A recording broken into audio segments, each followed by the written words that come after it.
This is the complete story of Meiji Restoration, the entire Wikipedia article, narrated start to finish. Get comfortable, and let's get into it. The Meiji Restoration, Meiji Ishin, also translated as the Meiji Reformation, referred to at the time as the Honorable Restoration, Goishin, was a political event that restored imperial rule to Japan in 1868 under Emperor Meiji, and led to the Westernization of Japan. Although there were ruling emperors before the Meiji Restoration, the events restored practical power to and consolidated the political system under the Emperor of Japan. The Restoration led to enormous changes in Japan's political and social structure and spanned both the late Edo period, often called the Bakumatsu, and the beginning of the Meiji era, during which time Japan rapidly industrialized and adopted Western ideas, production methods, and technology. The origins of the Restoration lay in economic and political difficulties faced by the Tokugawa shogunate. These problems were compounded by the encroachment of foreign powers in the region, which challenged the Tokugawa policy of sakoku, specifically the arrival of the Perry expedition under orders from United States President Millard Fillmore.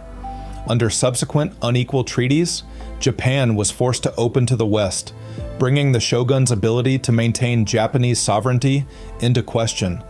The emperor's rebuke of shogunal actions led to the emergence of an ideological divide within the samurai class, concerned with their feudal obligations to both the shogun and the emperor. Many lower and middle-ranking samurai became shishi, men of spirit, who were committed to the emperor's proclamations to expel the barbarians. Factional disputes within the domains led some domains to conflict with the Tokugawa. After some initial setbacks, the domains organized into an Anti-Tokugawa alliance, and led by Satsuma and Choshu, they overthrew the shogunal system. On 3 January 1868, Emperor Meiji declared political power to be restored to the imperial house. The goals of the restored government were expressed by the new emperor in the Charter Oath. Subsequent Tokugawa resistance to the new government materialized in the Boshin War and the short-lived Republic of Ezo. But by the 1870s, the emperor's authority was practically unquestioned.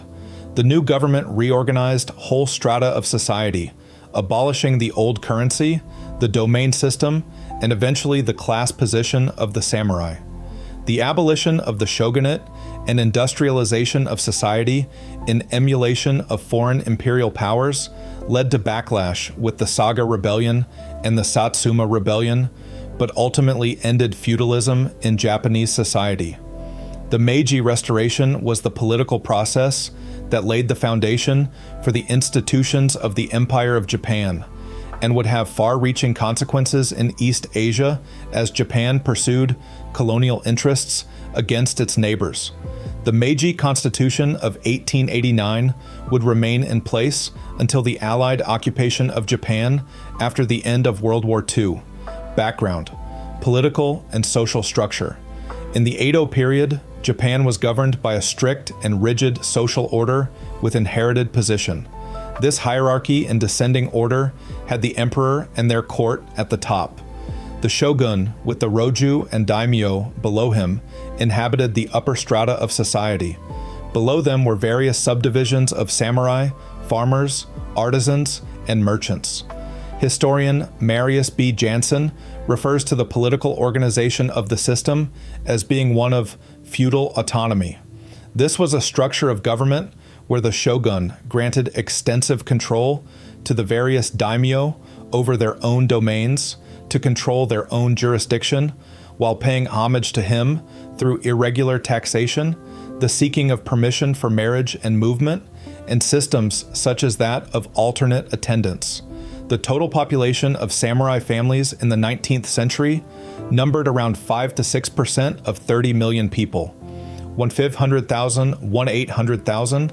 Among these families, roughly 1 in 50 was an upper samurai, while the rest were divided mostly evenly between middle and lower samurai, with each division containing more subdivisions. The influence exerted by the Tokugawa shogunate, Bakufu, in contemporary Japan was built on the distribution and management of land. Split into domains, each domain was measured by koku, or the amount of rice a given area of land could produce per annum. By 1650, the shogun directly controlled land producing roughly 4.2 million koku of rice. With his direct retainers, other members of the Tokugawa family, Shinpan daimyō, and his vassals, Fudai daimyō, controlling a combined total of land producing 12.9 million koku out of a national 26 million koku.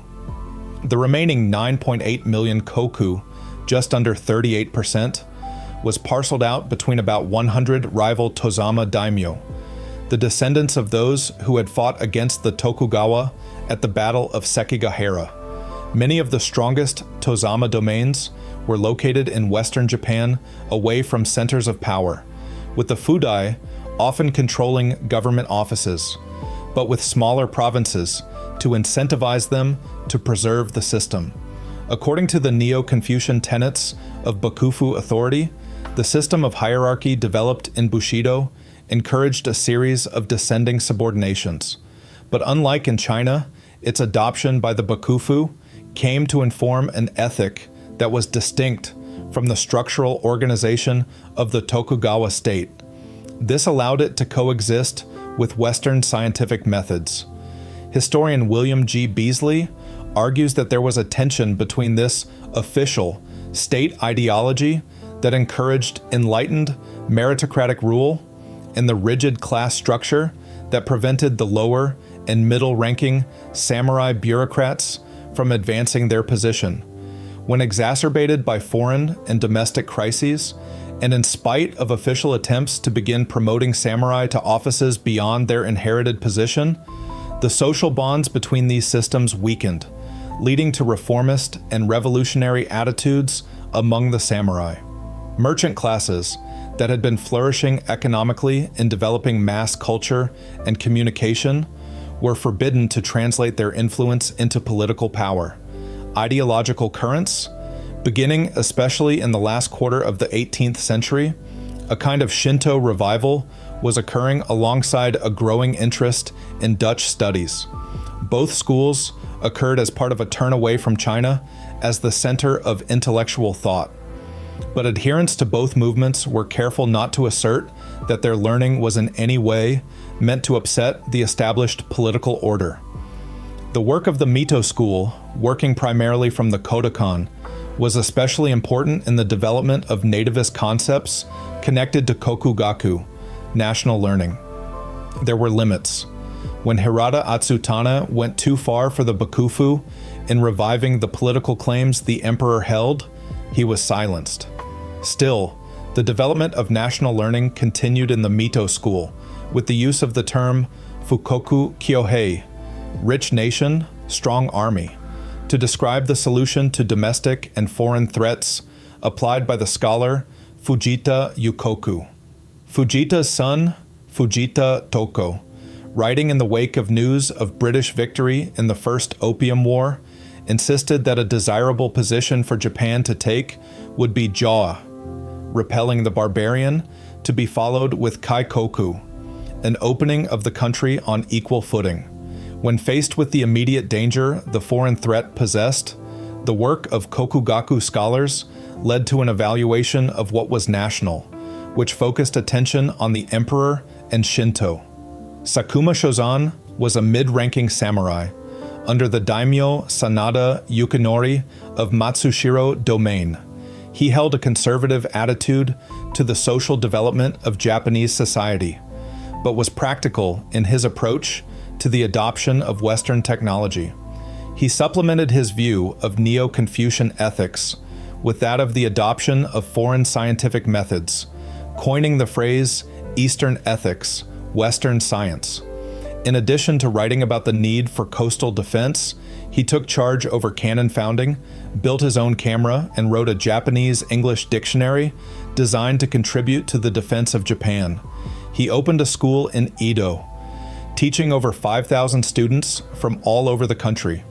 His efforts to promote men of talent, who would be drawn exclusively from the samurai class, and reorganize the Japanese military were incredibly influential among his disciples, not least Katsu Kaishu and Yoshida Shoin.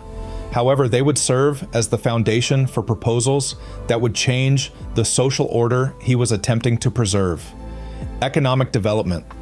The Tenpo reforms, 1841-1843, were a series of readjustments to government policy designed to reform issues in political and economic organization, the result of which was to reveal a deep divide between the shogunate and the daimyō. During the 1830s and 1840s, famine and popular unrest was widespread, e.g. the Osaka Revolt. Means to resolve these issues, and their symptoms had mixed effects. Initial efforts by senior Roju Mizuno Tadakuni involved introducing sumptuary laws on the promotion of austerity and limiting consumption.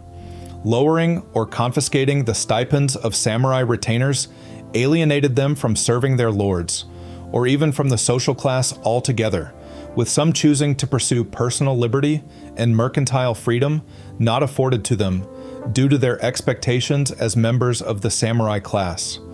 Daimyo canceled debt owed to their own merchants and renegotiated favorable terms for debt owed to merchants under bakufu jurisdiction due to resulting higher interest rates imposed on the daimyo to borrow more money. Across Japan, efforts were made to increase domain income. Fixed rice stipends made the samurai vulnerable to fluctuations in the market, periodic coinage debasement, and the need to transfer this stipend into the new monetary system. For instance, merchants who acted as agents to sell their stipends often pocketed the profit made on these sales. Meanwhile, as part of the development of urban life, artisans and farmers diversified the production of goods and crops, which, due to increasing demand, often drained the samurai's resources, while other crops became more lucrative to sell than rice. Many samurai were often constantly in debt, with the daimyo living under a system of enforced expenditure by the bakufu to carry out, among other things, the alternate exchange system and public works projects. The bakufu started to show a small annual gold deficit by 1800, which had grown to over 500,000 ryo by 1837. To recoup some of these losses, the bakufu initiated a system of forced loans on the daimyo and conferred special privileges to merchants. The resultant diversification of merchant and artisanal industries also brought about a high degree of commercial specialization and profound changes to rural life.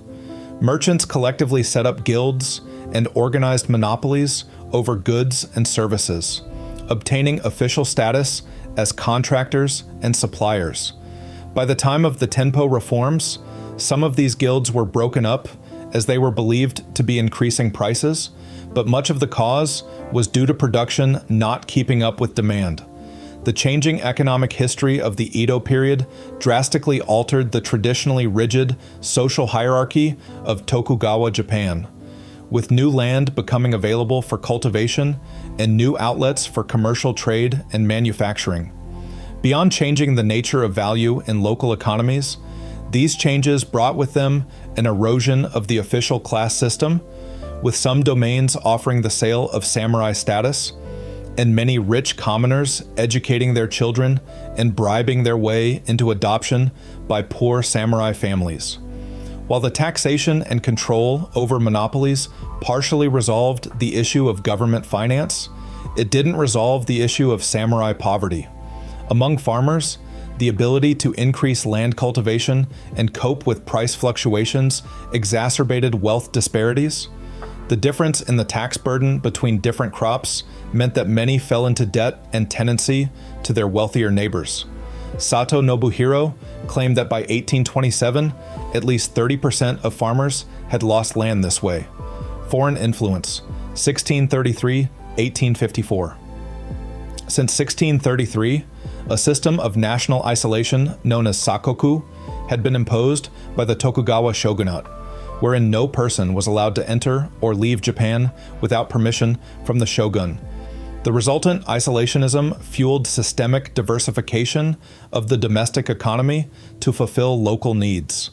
This socio-cultural development, combined with strict regulation and censorship on the topic of politics, created a seldom penetrated lack of international consciousness.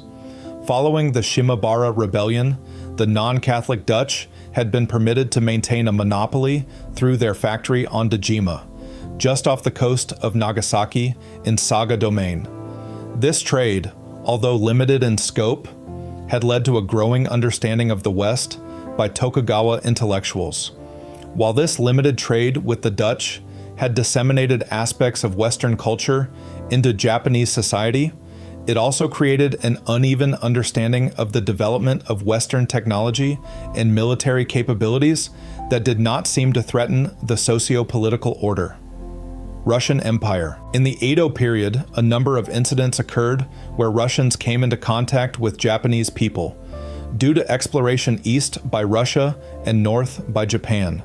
In 1804, Nikolai Ryazanov entered Nagasaki Bay with a letter from Tsar Alexander I requesting trade. After being refused this request, he staged a series of raids on Japanese settlements in Sakhalin, in the Kuril Islands in 1806-1807. The 1811 Golovnin incident inflamed Japanese mistrust of Russian expeditions, until Golovnin explained that the earlier raids by Ryazanov had not been sanctioned by the Tsar. The growing contact with Russia caused the Bakufu to attend to the defense of the northern frontier. The Napoleonic Wars drew the attention of both the Russians and the Japanese, who were concerned that the situation in Europe would impact trade with the Dutch. As a result, Russian interest in Pacific exploration declined until the 1840s. Western Europe.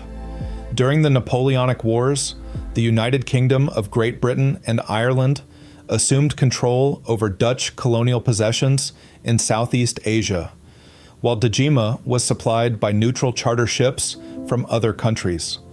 In 1808, a British frigate entered Nagasaki harbor demanding supplies from the Dutch. The Dutch station chief was attempting to conceal the situation in Europe, following political crisis in the Netherlands. British Lieutenant Governor Stamford Raffles assumed control over Java and made an unsuccessful attempt to bring the Nagasaki trade under British possession. This increasing contact with Europe caused the Bakufu to begin hiring their own specialists to improve their understanding of Western languages and cultures. However, by the time of the Morrison Incident, 1837, and subsequent suppression of Western scholarship in 1839, the Bakufu signaled a reverse course. The threat of the Western powers became far more pronounced when news of Britain's success in the First Opium War against the Qing dynasty reached Japan. The Nanking Treaty, 1842, specified the transfer of Hong Kong to British control and detailed the opening of treaty ports. The ideological commitment to free trade by the British amounted to a loss of Chinese sovereignty over conducting their own foreign affairs. Information about the war was supposed to be strictly controlled, but the information spread among the daimyō. China's defeat was taken as a severe military and cultural disaster. The responses from officials within the Bakufu were varied and contradictory. Dutch studies were still viewed with suspicion, but military applications were taken more seriously as interest among samurai scholars grew. From 1843, reports started to circulate of British and French interests in the Ryukyu Islands. Then in 1844, the Dutch king William II sent a letter to Japanese officials advising them to take the initiative in their interactions with foreign powers. It was around this time that the samurai intellectual Sakuma Shozan wrote his first memoranda on the importance of coastal defense. A planned British expedition approved in 1845 failed to materialize when, conscious of the infamy incurred by forcing China to buy British opium, and in consideration of the more modest trading opportunities available in Japan, Britain decided to support and capitalize on the success of a planned American expedition to open Japan's ports, United States. Appointed to command the American expedition in 1852, Commodore Matthew C. Perry was initially reluctant to take the command. American interests in Japan derived from ambitions to capitalize on the China trade and to ensure the protection of shipwrecked seamen, especially those of the essential and lucrative whaling industry. Their goal was to set up ports of free trade and a place to secure provisions, including a coal pit for steamships. The first visit took Perry to Uraga, Kanagawa, where after entering Tokyo Bay, his consultations with the governor of Uraga led to him handing over documents requesting an end to Japanese isolation. This exchange took place in a ceremony at Kurihama on 14th of July. Beginning in August 1853, Senior Roju Abe Masahiro took the unprecedented step of seeking a mandate from the daimyō. The results were inconclusive, with important figures urging different actions. Future Roju Hoda Masayoshi, Fudai Lord Ii Naosuke, and Shimazu Nariakira of Satsuma Domain agreed to some level of compromise, if only temporarily. Yamauchi Toyoshige recommended rejecting the treaty while enlisting Dutch specialists to assist in manufacturing weapons. Tokugawa Nariaki gave the expulsionist view of the Mito school. Less than a year later, Perry returned in threatening large warships to conclude the treaty. His return in February was sooner than expected, partly because he had heard of a Russian mission in Nagasaki, also seeking to negotiate a treaty. The Bakufu attempted to conduct the talks at Uraga due to its further distance from Edo, but Perry insisted on Kanagawa.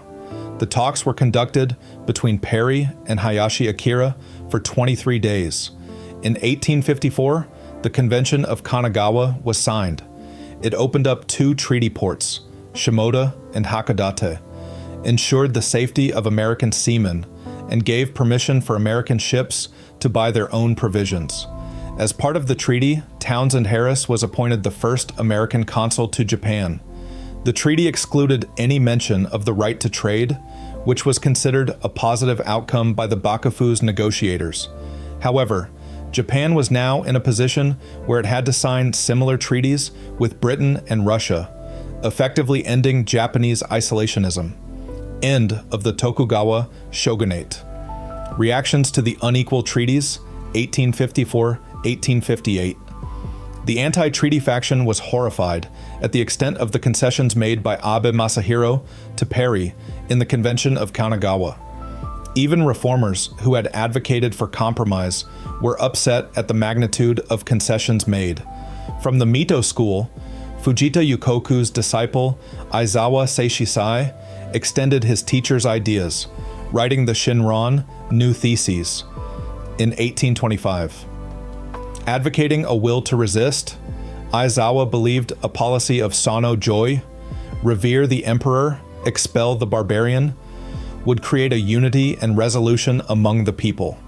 The shogun would be responsible for subordinating the interests of the Tokugawa family to those of the Japanese people, by revering the emperor as a symbol of the kokutai, or national polity. The positions of opening Japan and taking up arms against foreign powers were not mutually exclusive, and believers both in Joi and Kaikoku realized the advantages of Western technology for the purpose of repelling the foreigners. In 1855, Abe resigned as senior Roju and was replaced by Hata Masayoshi. An outcome of this decision was the estrangement of Tokugawa Nariaki from the senior council, as Hata continued to drive in a reformist direction. In 1855, the Nagasaki Naval Training Center was founded with Katsu Kaishu, serving in an important administrative function, and the individual domains were encouraged to build their own shipyards. Japan reluctantly expanded its treaties to France, Britain, the Netherlands, and Russia. Negotiating treaties with Dutch Commissioner Donker Curtius in 1856 and 1857, a trade agreement was reached that opened Nagasaki and Hakodate to free trade open to all merchants. Import duties of 35% were levied on private goods, but it marked a considerable change from the prior Dutch enclave on Dejima. Harris's arrival in Japan as American consul heralded new treaty negotiations. Leveraging his position by instilling a fear of British and French imperialism, who were in the process of fighting the Second Opium War, he pursued negotiations with Hotta, and in 1857 was granted an audience with Shogun Tokugawa Ieyasu. In 1858, the Treaty of Amity and Commerce was confirmed, with provisions allowing for ambassadorial residence in Edo, extraterritoriality, the toleration of Christianity, and the opening of 5 ports for free trade between 1859 and 1863. These treaties have become known as the unequal treaties. With the provisions of the treaties unpopular among both reformist and reactionary daimyō, Hotta sought to silence critics by seeking the approval of Emperor Meiji, the outcome of which he considered a certainty. However, members of the court were themselves influenced by Mito school writings, and by the time Hotta reached Kyoto, they had been directly petitioned by anti-treaty daimyō, including Tokugawa Nariaki. The emperor and his court expressed disfavor with the Harris Treaty, passing a resolution that encouraged Hotta to once more consult with the daimyō. This open rebuff caused Hotta's downfall. Although Hotta was forced from office, Bakufu policy remained the same, and on 4th of June 1858, Naosuke was appointed Tairo. I was conscious of going against the wishes of the emperor and his court, but decided to approve the treaty regardless, and it was signed on 29th of July. Then Shogun Tokugawa Ieyasu died on 14th of August. Prior to his death, it was stipulated that he would be succeeded by Tokugawa Ieyasu, a child of 12 years old. It was an appointment that had been contested between factions of the daimyō, with Tokugawa Nariaki favoring his own son, Tokugawa Yoshinobu, as candidate for shogun. In 1860, the Treaty of Amity and Commerce was ratified during the Japanese embassy to the United States. Political violence, 1858-1864. Aware of how unpopular the treaty was, Naosuke took his prerogative to be the restoration of strong, centralized Bakufu governance. In pursuit of this aim, he enacted the Ansei Purge, wherein over 100 political enemies were punished, with 8 killed, and many more were forced into house arrest. This was a use of force by the Bakufu that had not been seen in centuries. His success in recentering political authority with the Bakufu culminated in Manabe Akikatsu successfully petitioning for retrospective imperial support for the treaties from Emperor Meiji. The principal ideology of conservative reform, Kobugatai, referenced the unity of court and Bakufu, and was an ideological element committed to softly renegotiating the political relationship between the Tokugawa, the emperor, and the daimyō. As part of this relationship, Tokugawa Ieyasu was arranged to marry the emperor's sister, Kazunomiya. As continued to centralize power around the shogunate, one of the people caught in his purges was the samurai intellectual Yoshida Shoin, a pupil of Sakuma Shozan. Yoshida was what came to be known as a shishi, a man of spirit. The shishi were low and middle-ranking samurai who were filled with reverence for the imperial court at Kyoto, in which lay the essential quality of national purity. This was an ideological fusion based on Mito school, Kokugaku studies of Neo-Confucian principles of loyalty and the Shinto revival of the early 19th century, with shishi believing loyalty to the emperor to be of the utmost importance. They saw the Bakufu as becoming increasingly self-interested, with the daimyō unwilling to intervene in mediating open disagreement between the imperial court and the Bakufu over the issue of the foreign threat. The crisis of 1858 had changed Yoshida's perspective.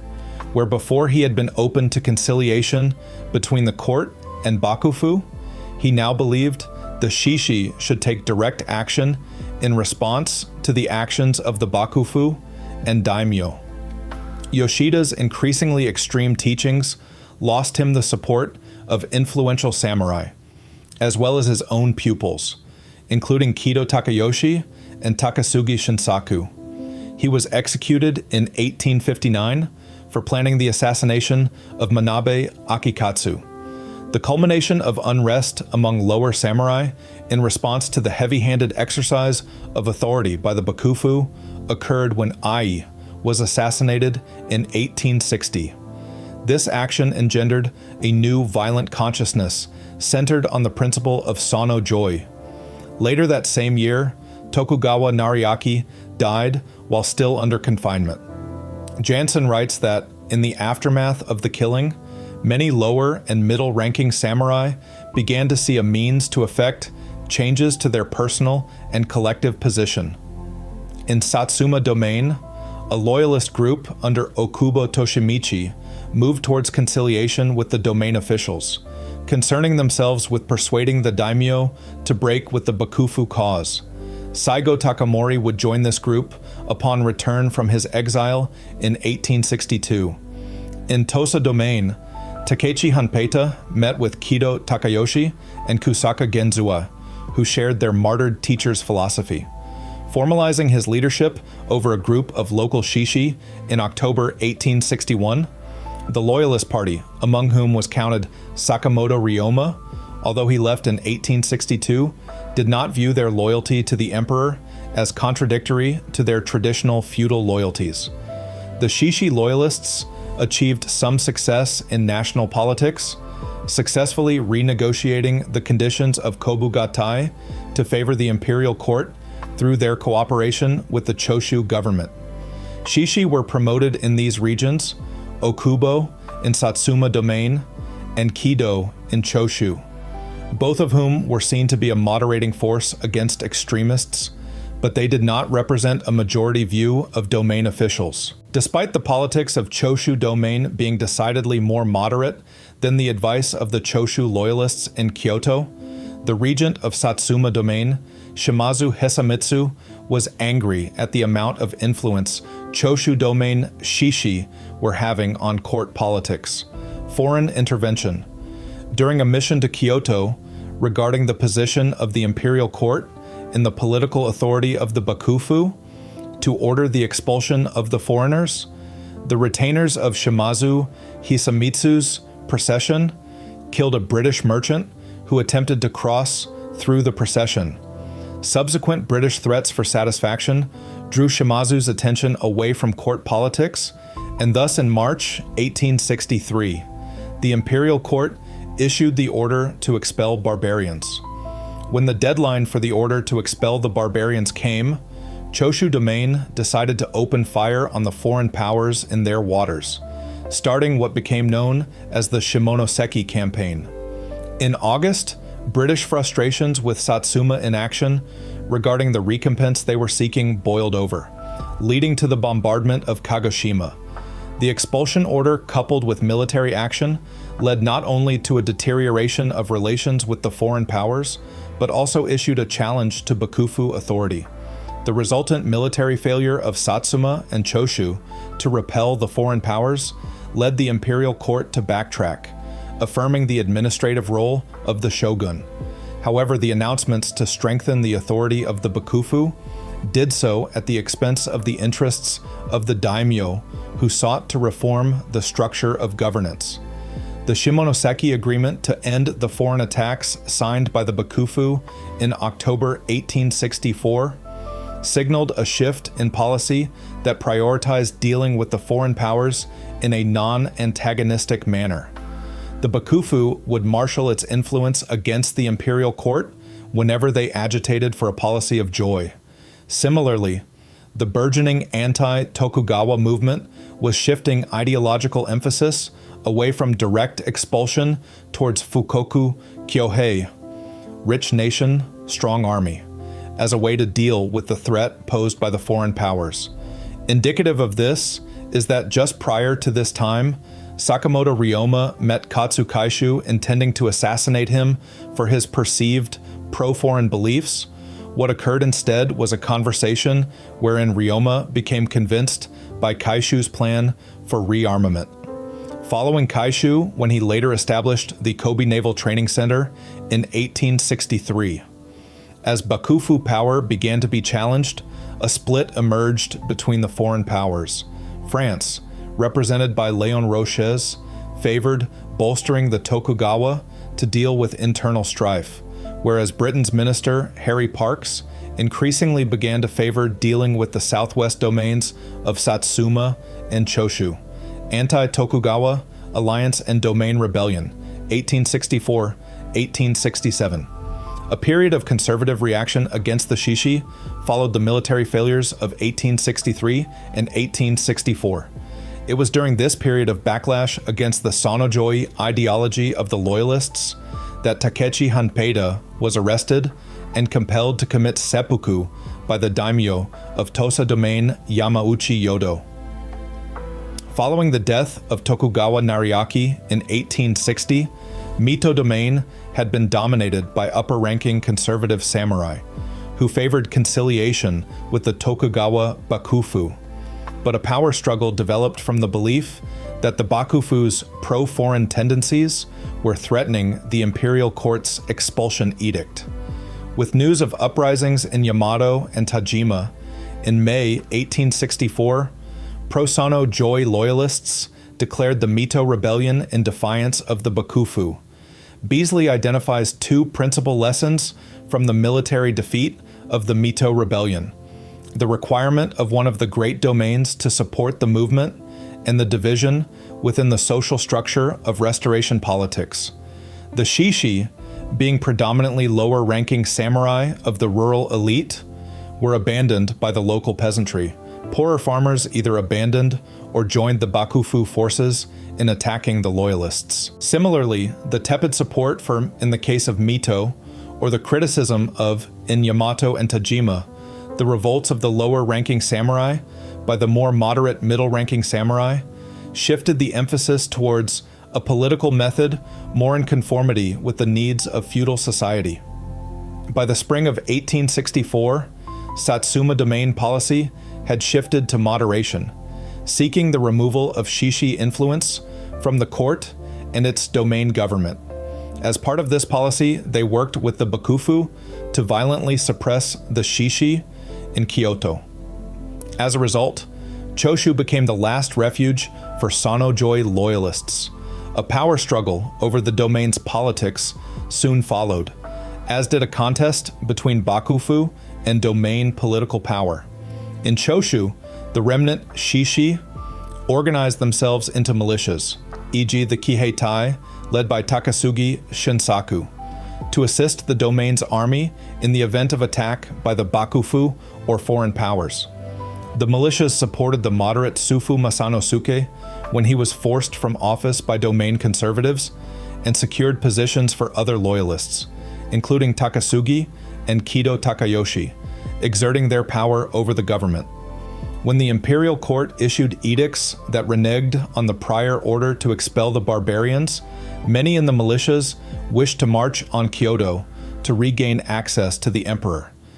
Despite opposition from Takasugi, the extremists won out, but the resulting Hamaguri Gate Rebellion was a political failure, leading to the death of Kusaka Genzue. The Bakufu quickly moved to declare Choshu domain in rebellion, launching the punitive First Choshu Expedition with the cooperation of Satsuma domain forces under Saigo Takamori in the autumn of 1864.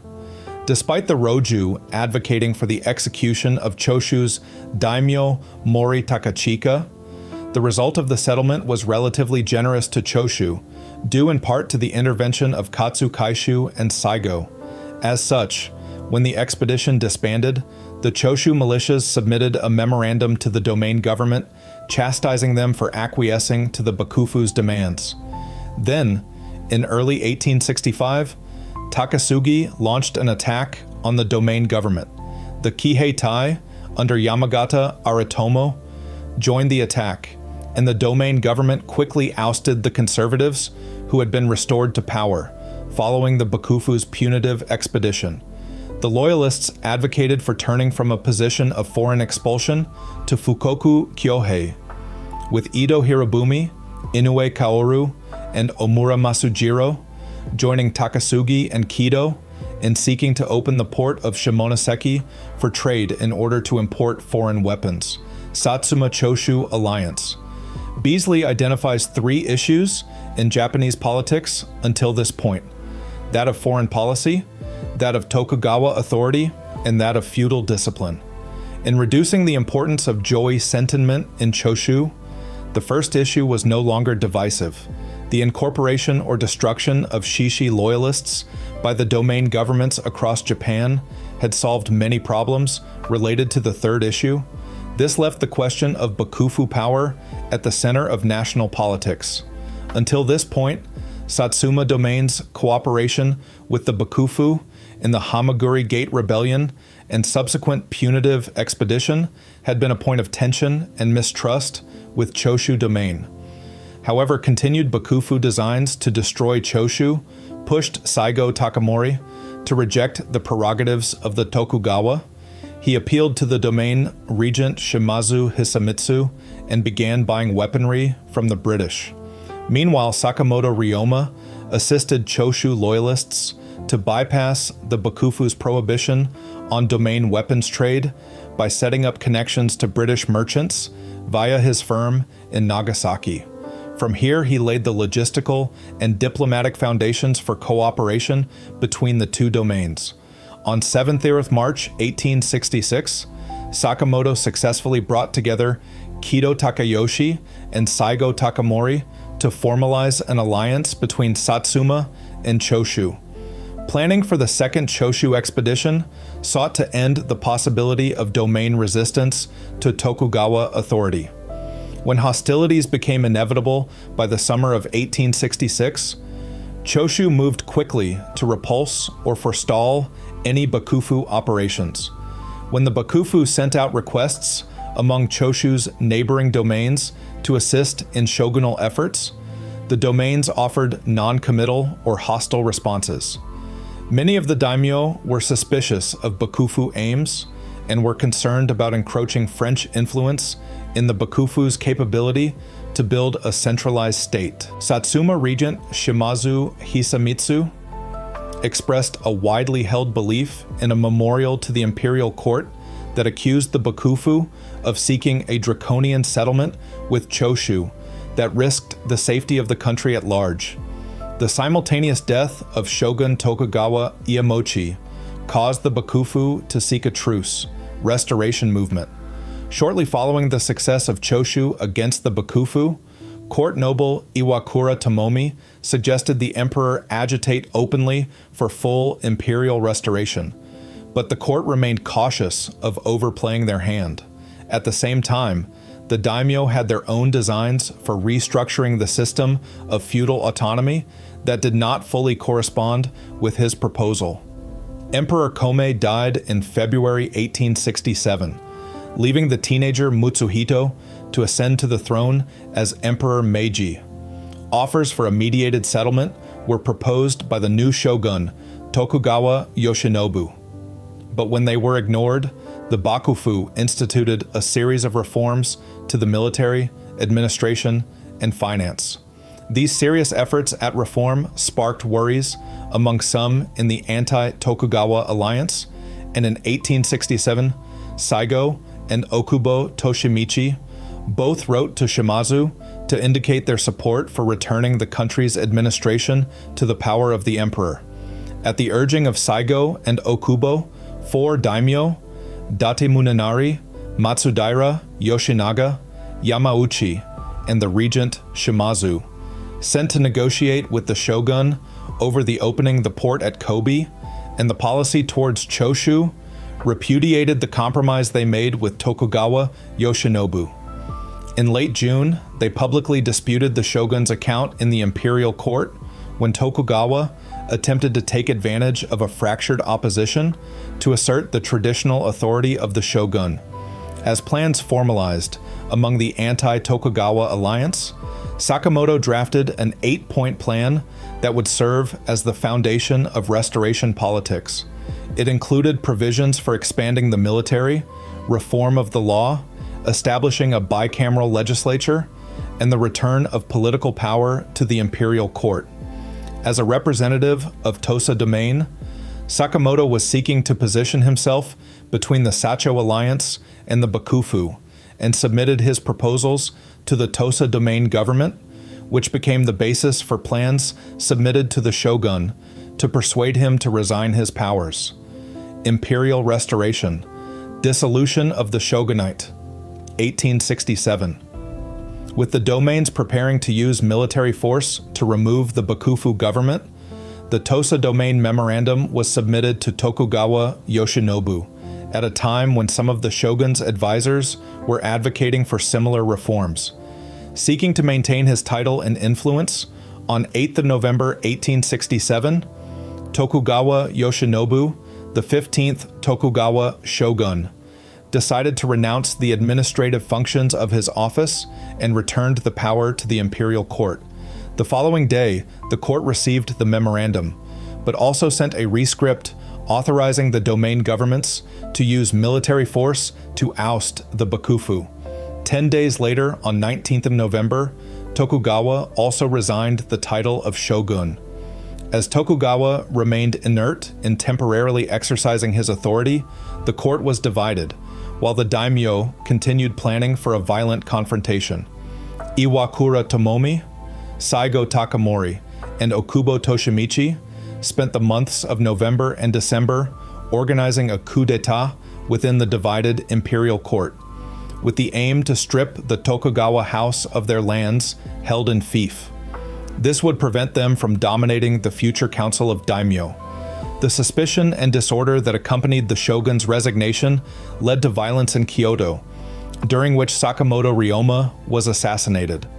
Tosa domain had sponsored the shogun's abdication request, but Satsuma and Choshu officials were intent on establishing their domains at the center of a new system.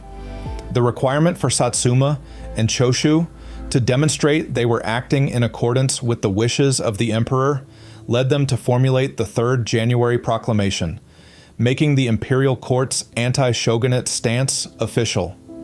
In analyzing how the Tokugawa shogunate collapsed so suddenly, Jansen indicates that the division of the Bakufu's network of feudal relations had its attention split between focus on the imperial court and individual preoccupation with domain affairs. The office of shogun suffered an erosion of authority as domain bureaucrats began exercising their power over policy to promote their leadership over other domains. This evolved into a program realized by individual personalities and military force. January Proclamation, 1868.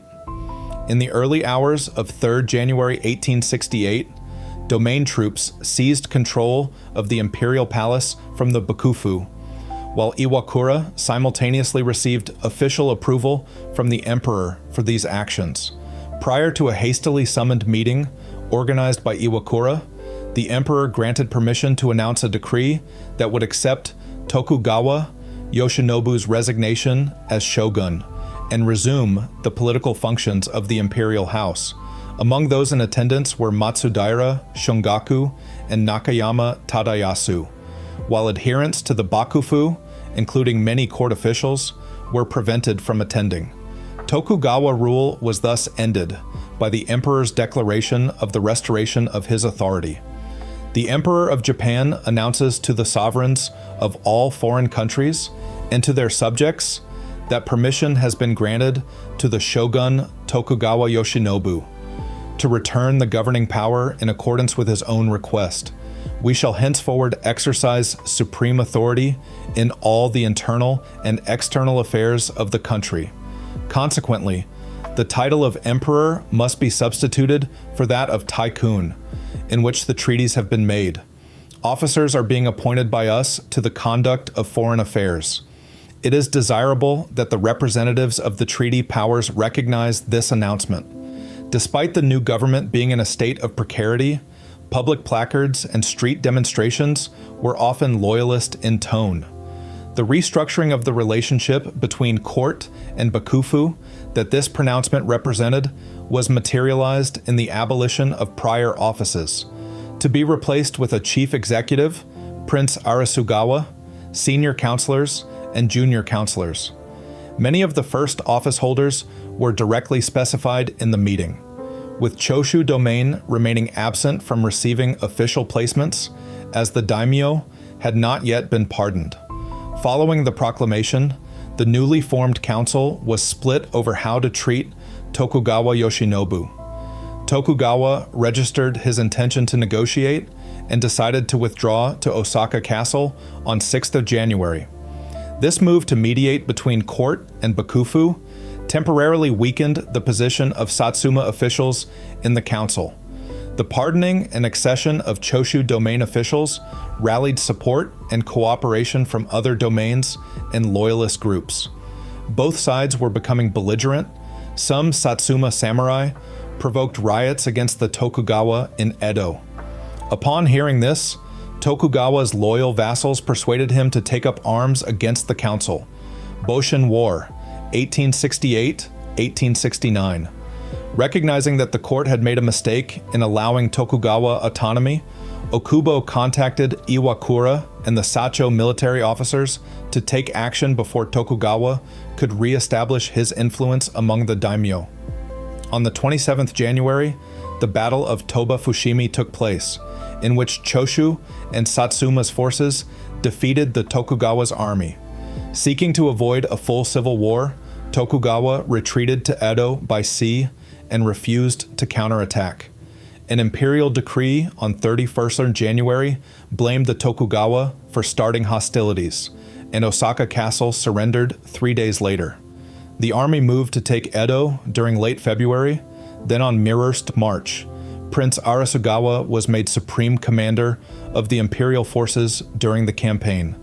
The court, seeking improved relations with the foreigners, issued orders that brought their military conduct in alignment with international standards, and on 23rd March, the Dutch minister, Dirk de Graeff van Polsbroek, and the French minister, Léon Roche, became the first European envoys to receive a personal audience with Meiji. Seeking a negotiated settlement, Tokugawa wrote to Saigo Takamori and elevated Katsu Kaishu to a position with the authority to represent the Tokugawa house. In April, Katsu and Saigo met to discuss the conditions that would be faced by Tokugawa. Both sides agreed to Tokugawa surrendering himself, his castle, and military force. Iwakura took this agreement and stipulated that Tokugawa Yoshinobu resign as head of the family and surrender all but 700,000 koku of his lands, a deal that Tokugawa accepted on 3rd May. Some emperor loyalists were unsatisfied with what they considered to be lenient conditions. Meanwhile, troops of the Northern Alliance from Aizu and Sendai challenged the authority of Satsuma and Choshu domain exercised over the emperor. The alliance was defeated by early November, but remnants of the old Bakufu navy under Enomoto Takeaki escaped to Hokkaido, where they attempted to set up a breakaway Republic of Ezo. Forces loyal to the emperor ended this attempt in May 1869 with the Battle of Hakodate. Seeking to end further hostilities and unify the country, Tokugawa Yoshinobu was pardoned on 1st November 1869, after which many of the Tokugawa loyalists, including Enomoto and Nagai Naoyuki, were also pardoned. This extension of clemency ended the antagonistic relationship between the court and Bakufu. The capital of Edo was renamed Tokyo on 3rd September 1868. The emperor took up residence in the city in 1869. To Beasley, the result of the Boshin War reflected a victory of the political program of the Shishi and the modernizing technological reforms of progressive daimyō. Until their victory over the Tokugawa, the supporters of the imperial court, chiefly Satsuma and Choshu, were not seeking to change the institutions of power, but displace those wielding it.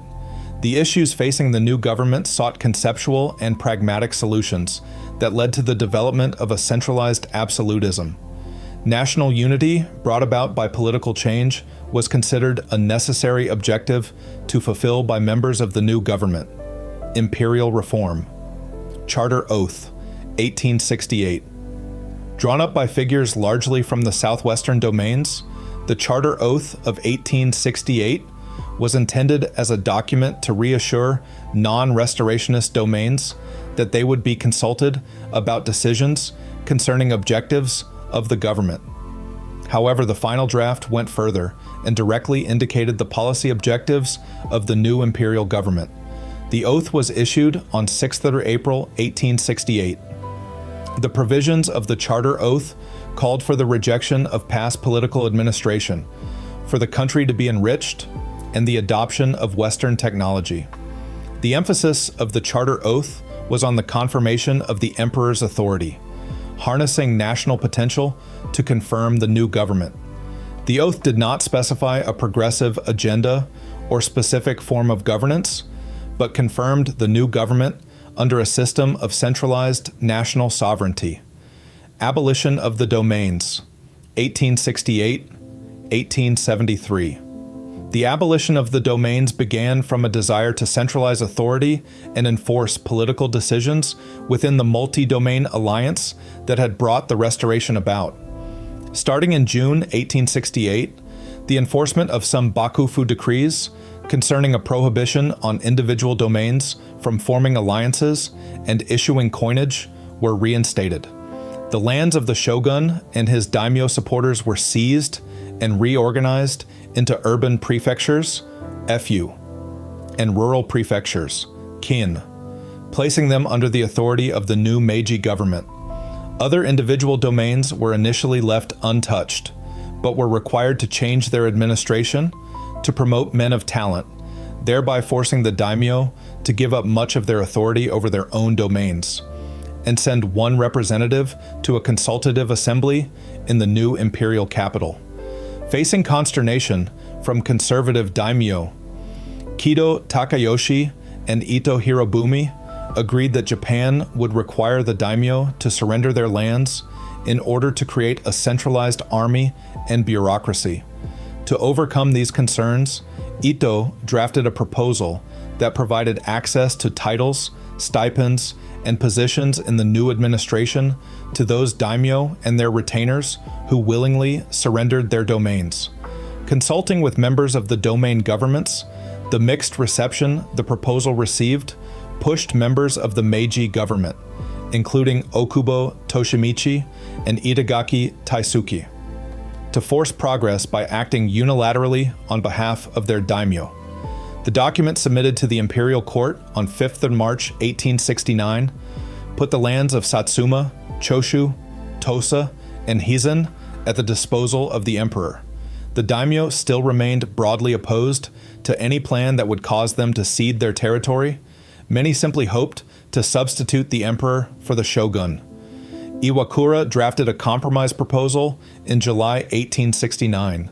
In it, the daimyō were to retain their land under the title of governor or vice-governor. 10% of their domain revenues would be sent to the court, with the rest spent on administrative costs, while they were to obey imperial directives on matters of general policy. The upper strata was reformed to unify the daimyō and members of the court into a new aristocracy. In an attempt to shore up government support, Kido Takayoshi, Sanjo Sanetomi, and Iwakura Tomomi sought to redress the imbalance of influence exerted by progressive reformers.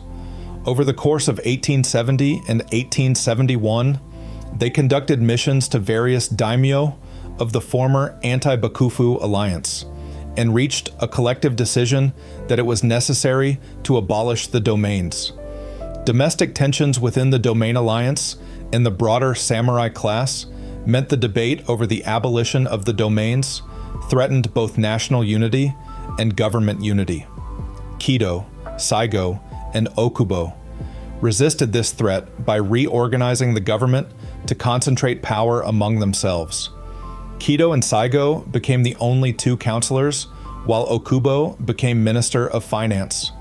Through the promotion of Okuma Shigenobu and Ito Hirobumi to ensure the support of their respective domains, the daimyō in Tokyo were summoned in August 1871, whereupon they were informed of the decision taken to abolish the domains without consultation.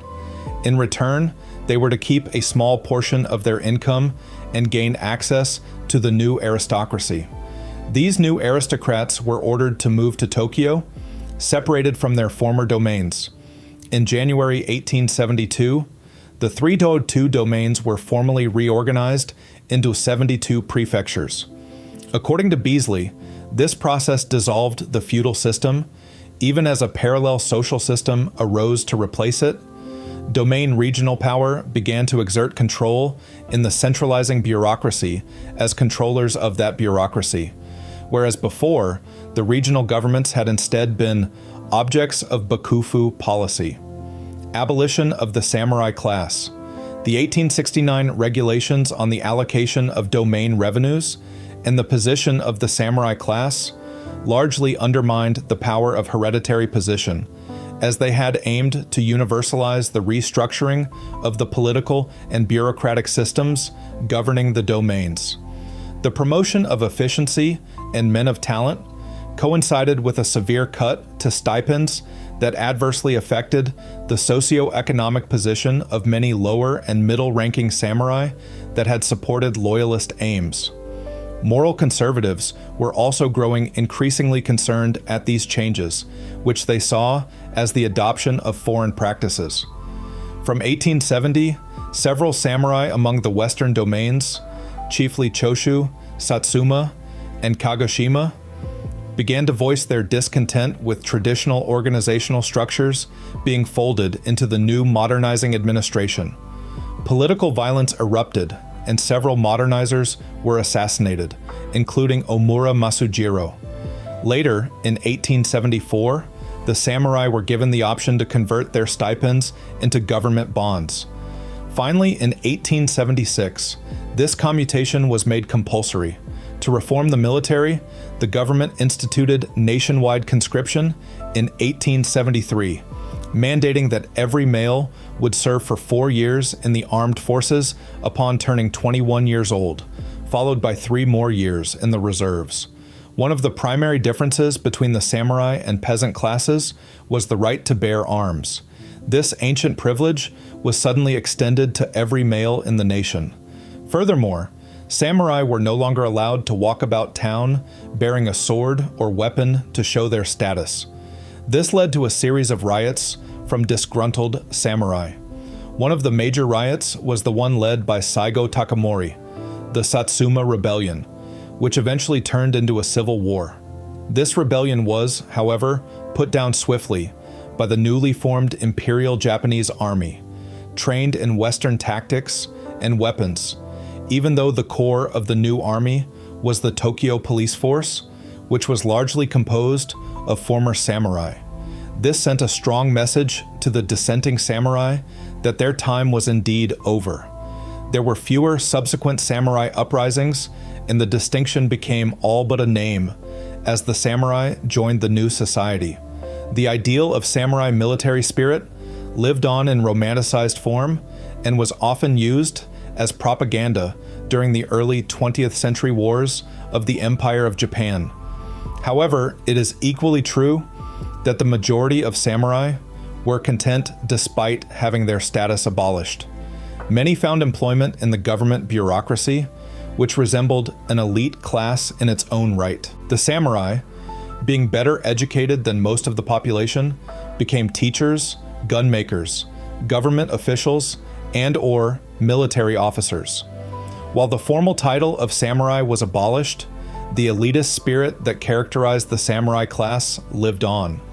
The oligarchs also embarked on a series of land reforms. In particular, they legitimized the tenancy system, which had been going on during the Tokugawa period. Despite the Bakufu's best efforts to freeze the 4 classes of society in place, during their rule, villagers had begun to lease land out to other farmers, becoming rich in the process. This greatly disrupted the clearly defined class system which the Bakufu had envisaged, partly leading to their eventual downfall.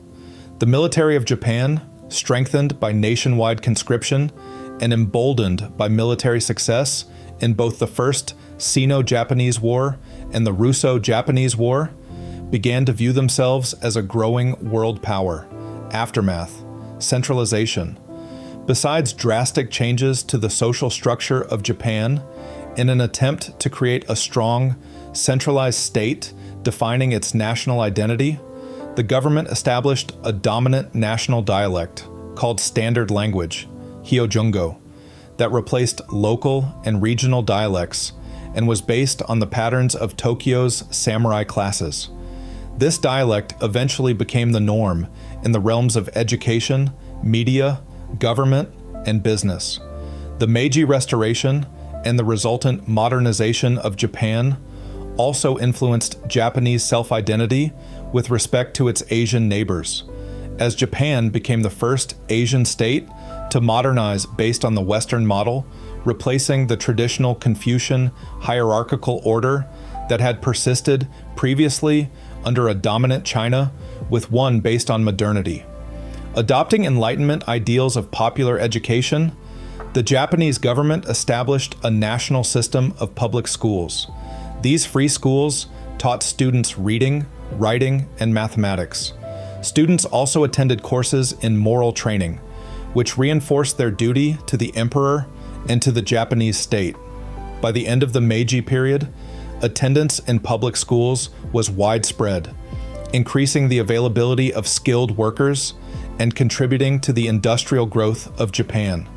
The opening up of Japan not only consisted of the ports being opened for trade, but also began the process of merging members of the different societies together. Examples of this include Western teachers and advisors immigrating to Japan and Japanese nationals moving to Western countries for education purposes.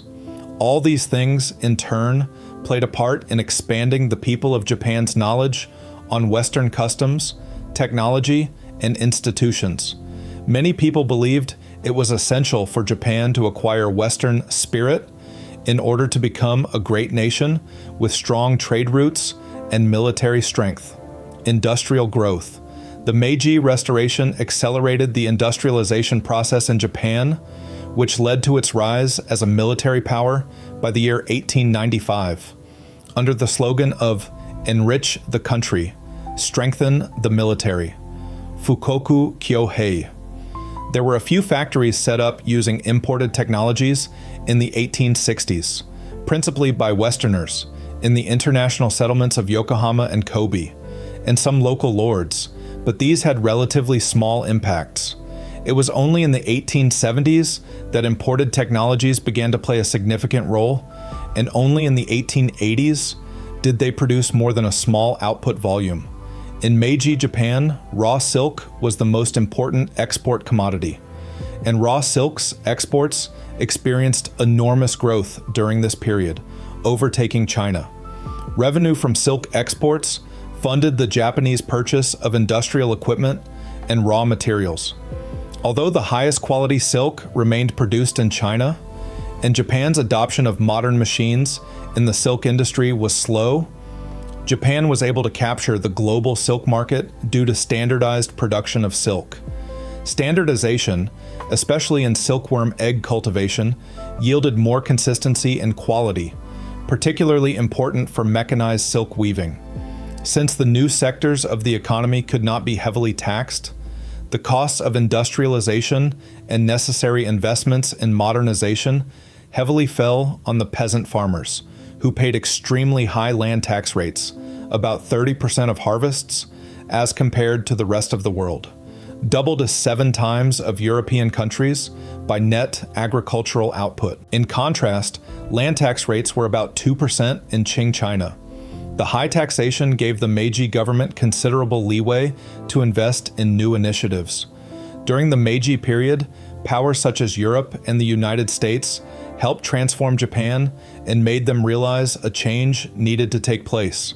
Some leaders went out to foreign lands and used the knowledge and government writings to help shape and form a more influential government within their walls that allowed for things such as production. Despite the help Japan received from other powers, one of the key factors in Japan's industrializing success was its relative lack of resources, which made it unattractive to Western imperialism. The farmer and the samurai classification were the base, and soon, the problem of why there was a limit of growth within the nation's industrial work. The government sent officials, such as the samurai, to monitor the work that was being done. Because of Japan's leaders taking control and adapting Western techniques, it has remained one of the world's largest industrial nations. The rapid industrialization and modernization of Japan both allowed and required a massive increase in production and infrastructure. Japan built industries such as shipyards, iron smelters, and spinning mills, which were then sold to well-connected entrepreneurs. Consequently, domestic companies became consumers of Western technology and applied it to produce items that would be sold cheaply in the international market. With this, industrial zones grew enormously, and there was a massive migration to industrializing centers from the countryside. Industrialization, additionally, went hand in hand with the development of a national railway system and modern communications. With industrialization came the demand for coal. There was dramatic rise in production, as shown in the table below. Coal was needed for steamships and railroads. The growth of these sectors is shown below. Destruction of cultural heritage. The majority of Japanese castles were partially or completely dismantled in the late 19th century in the Meiji Restoration by the national government. Since the feudal system was abolished and the fiefs, Han, theoretically reverting to the emperor, the national government saw no further use for the upkeep of these now obsolete castles. The military was modernized, and some parts of the castles were converted into modern military facilities with barracks and parade grounds, such as Hiroshima Castle. Others were handed over to the civilian authorities to build their new administrative structures. Some, however, were explicitly saved from destruction by interventions from various persons and parties, such as politicians, government and military officials, experts, historians, and locals who feared a loss of their cultural heritage. In the case of Hakone Castle, even though the government ordered its dismantling, it was saved by orders from the emperor himself. Nagoya Castle and Nijo Castle, due to their historical and cultural importance and sheer size and strategic locations, both became official imperial detached palaces before they were turned over to the local authorities in the 1930s. Others, such as Himeji Castle, survived by luck. During the Meiji Restoration's Shinbutsu Bunri, tens of thousands of Japanese Buddhist religious idols and temples were smashed and destroyed. Japan then closed and shut down tens of thousands of traditional old Shinto shrines in the shrine consolidation policy, and the Meiji government built the new modern 15 shrines of the Kenmu Restoration as a political move to link the Meiji Restoration to the Kenmu Restoration for their new state Shinto cult. Outlawing of traditional practices. In the blood tax riots, the Meiji government put down revolts by Japanese samurai, angry that the traditional untouchable status of Barakuman was legally revoked. Under the Meiji Restoration, the practices of the samurai classes, deemed feudal and unsuitable for modern times following the end of Sakoku in 1853, resulted in a number of edicts intended to modernize the appearance of upper-class Japanese men. With the Danpatsure Edict of 1871, issued by Emperor Meiji during the early Meiji era, men of the samurai classes were forced to cut their hair short, effectively abandoning the shanmage hairstyle. During the Meiji Restoration, the practice of cremation and Buddhism were condemned, and the Japanese government tried to ban cremation but were unsuccessful, then tried to limit it in urban areas. The Japanese government reversed its ban on cremation and pro-cremation. Japanese adopted Western European arguments on how cremation was good for limiting disease spread. So the Japanese government lifted their attempted ban in May 1875 and promoted cremation for diseased people in 1897. Use of foreign specialists. Even before the Meiji Restoration, the Tokugawa shogunate government hired German diplomat Philipp Franz von Siebold as diplomatic advisor, Dutch naval engineer Hendrik Hardes for Nagasaki Arsenal, and Willem Johan Cornelis, Ritter Huyssen von Katerdijk for Nagasaki Naval Training Center, French naval engineer François Léonce Verny for Yokosuka Naval Arsenal, and Scottish civil engineer Richard Henry Brunton. Most of them were appointed through government approval with 2 or 3 years contract, and took their responsibility properly in Japan, except some cases. Then many other foreign specialists were hired. Despite the value they provided in the modernization of Japan, the Japanese government did not consider it prudent for them to settle in Japan permanently. After their contracts ended, most of them returned to their country except some, like Josiah Condor and W.K. Burton. Legacy. Cultural references. Shimazaki Tosen's epic novel, Before the Dawn, reflects many of the concerns of the era, particularly drawing from the intellectual nativism of Kokugaku and the hierarchical structure of society in a certainty of place and identity during the Meiji Restoration. Akira Kurosawa's 1961 film, Yojimbo follows a wandering ronin during the late Edo period, depicting themes of social tension and the displacement of the samurai class by modernization and the new money economy. The 2021 film Rurouni Kenshin: The Beginning, based on the 1990s manga series by Nobuhiro Watsuki, depicts a fictionalized retelling of the era during the 1860s until the Battle of Toba Fushimi. That's the complete article. If you made it this far, you'll love the rest of the channel. Subscribe for a new Wikipedia deep dive every single day. The next video is on screen now, and if there's a topic you want narrated, drop it in the comments. Thanks for watching.